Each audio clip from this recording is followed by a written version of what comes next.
Yon mga pare ko na dumating na in-order natin online. No? Ito yung cat cage na stainless steel with wheel tsaka with tray. No?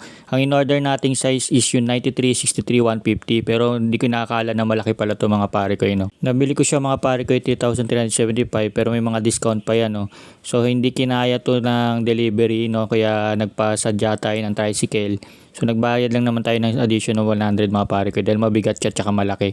Mapapansin nyo sa karton, Chinese siya ng mga pare ko. No? Sana nga lang wala siyang deform. So dumating sa akin, okay naman. Wala akong napansin ng mga deformalities. So okay naman siya mga pare ko. No? Tsaka makapal talaga yung kanyang bakal ng mga pare ko. No? Hindi kagad masisira ng mga pusa to. So ito, bubuksan na natin. Pero hindi ko makita yung mga tornilyo mga pare ko. No? Sana nandun lang sa ilalim. Ngayon, isa-isahin lang natin i-check yung mga bakal mga pare ko. No? Tignan natin kung may mga deform pa siya doon sa ilalim. Para may balik agad natin sa supply. May warranty naman to mga pare ko. Pwede naman daw ibalik pag may sira. Basta may video lang kayo mga pare ko. No? So ito yung mga tornilyo tsaka yung wheels niya mga pare ko. No?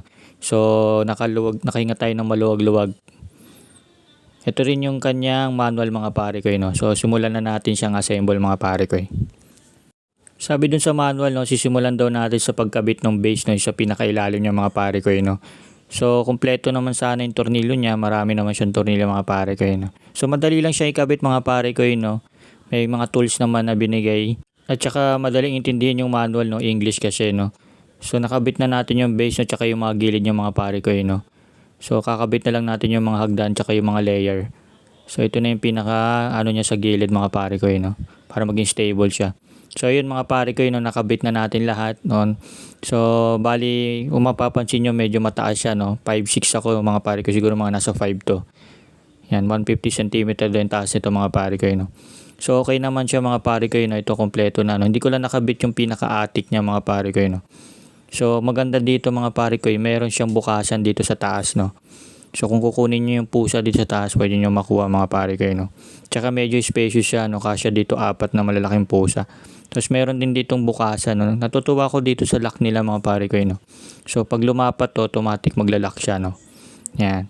Tapos ang maganda dito mga pare ko, may tray din siya dito sa ilalim.